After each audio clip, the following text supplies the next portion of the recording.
마지막으로 국민의힘 의원들에게 경고합니다. 오늘의 표결은 이미 드러난 대통령 배우자의 주가 조작 의혹에 합당한 형사 정의가 실현될 것인지를 판가름할 역사적 표결입니다. 살아있는 권력에도 칼을 댄다는 명분으로 오늘의 자리에 이른 윤석열 대통령은 김건희 특검법이 통과되더라도 거부권 행사를 기정사실화하고 있습니다. 여당에도 상식의 눈으로 이 사태를 보고 눈치를 보는 염치라도 있는 의원들이 있다는 것을 오늘 김건희 특검법 표결을 통해 보여줘야 함에도 불구하고 여당의 의원들은 대통령을 위시한 정치검찰 권력이 두려워서 도망치듯 이곳 본회의장을 빠져나갔습니다. 이 우스운 뒷모습을 국민들은 다 지켜봤습니다. 대통령이 이미 공언했듯 거부권을 행사하면 이곳 국회에서 재의결을 하게 될 것입니다. 그럴 일 없어야겠지만 혹여 재의결을 하게 되더라도 그때는 국민들 눈치를 보는 염치라도 있는 의원들이 국민의힘에게도 있다는 것을 그때만큼은 보여주시기를 바랍니다. 기본소득당 용해인 의원입니다. 문재인 정부 시기 검찰이 집중 조사를 했다.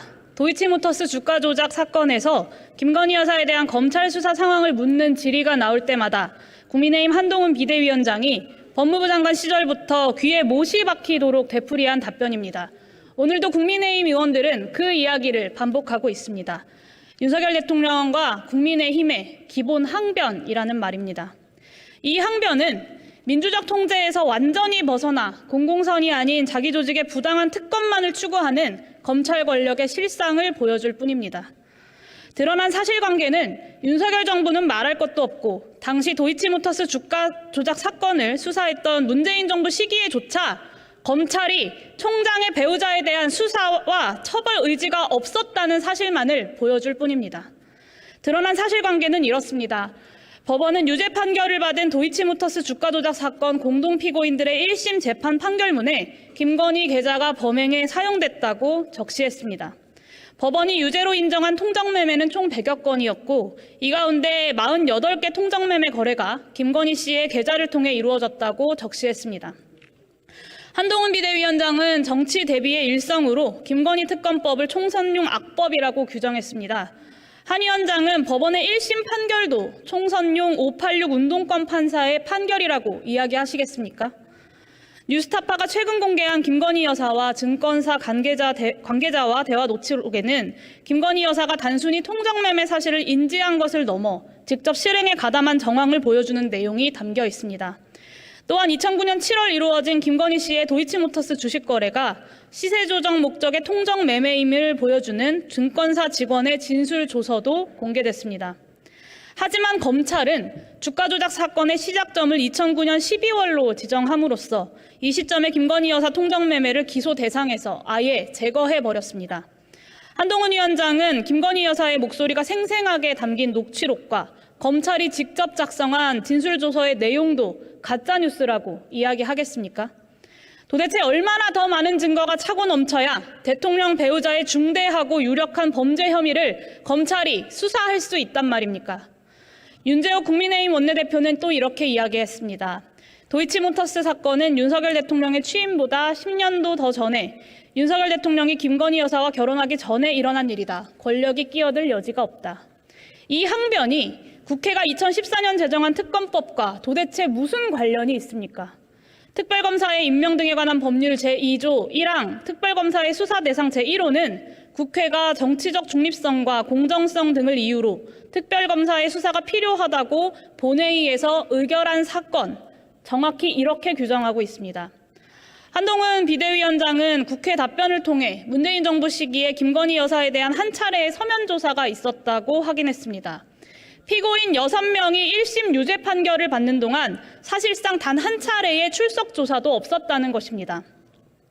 지금까지 확인된 증거와 정황으로 판단컨대 검찰 수사의 중립성과 공정성에 대한 신뢰는 원천적으로 불가능합니다. 김건희 특검법이야말로 특별검사 제도의 본연의 의미에 가장 잘 부합하는 사건임을 정부 여당만 부정하고 있는 것입니다. 검찰 수사의 중립성과 공정성에 대한 신뢰가 붕괴된 사례는 비단 도이치모터스 주가 조작 사건만이 아닙니다. 은행 잔고 위조로 최종 유죄 판결을 받은 대통령의 장모 최은순 씨는 동업자에게 적용된 2건의 사문서 위조죄 중에 하나에 대해서만 기소가 이루어지고 기소가 이루어지지 않을 이유가 하나도 없는 사기죄 기소는 이루어지지 않았습니다. 양평 공영지구 사건은 또 어떻습니까? 권력형 비리가 아니라면 이해가 되지 않는 불법 특혜가 일어났음에도 대통령의 장모 최은순 씨는 무혐의 처분됐고 처남 김모 씨는 경제범죄가 아닌 사문서 위조 같은 격가지 범죄로만 기소가 이루어졌습니다. 서울 양평고속도로 종점 변경 사건에 대한 검찰 대응도 마찬가지입니다. 만약 이 느닷없고 아무 타당성도 없는 종점 변경이 전임 정부 공직자의 일이었다면 저는 검찰이 모든 자원을 총동원해서 대규모 수사를 진행했을 것이라고 단언합니다. 마지막으로 국민의힘 의원들에게 경고합니다. 오늘의 표결은 이미 드러난 대통령 배우자의 주가 조작 의혹에 합당한 형사 정의가 실현될 것인지를 판가름할 역사적 표결입니다. 살아있는 권력에도 칼을 댄다는 명분으로 오늘의 자리에 이른 윤석열 대통령은 김건희 특검법이 통과되더라도 거부권 행사를 기정사실화하고 있습니다. 여당에도 상식의 눈으로 이 사태를 보고 눈치를 보는 염치라도 있는 의원들이 있다는 것을 오늘 김건희 특검법 표결을 통해 보여줘야 함에도 불구하고 여당의 의원들은 대통령을 위시한 정치검찰 권력이 두려워서 도망치듯 이곳 본회의장을 빠져나갔습니다. 이 우스운 뒷모습을 국민들은 다 지켜봤습니다. 대통령이 이미 공언했듯 거부권을 행사하면 이곳 국회에서 재의결을 하게 될 것입니다. 그럴 일 없어야겠지만 혹여 재의결을 하게 되더라도 그때는 국민들 눈치를 보는 염치라도 있는 의원들이 국민의힘에게도 있다는 것을 그때만큼은 보여주시기를 바랍니다. 경청해 주셔서 감사합니다.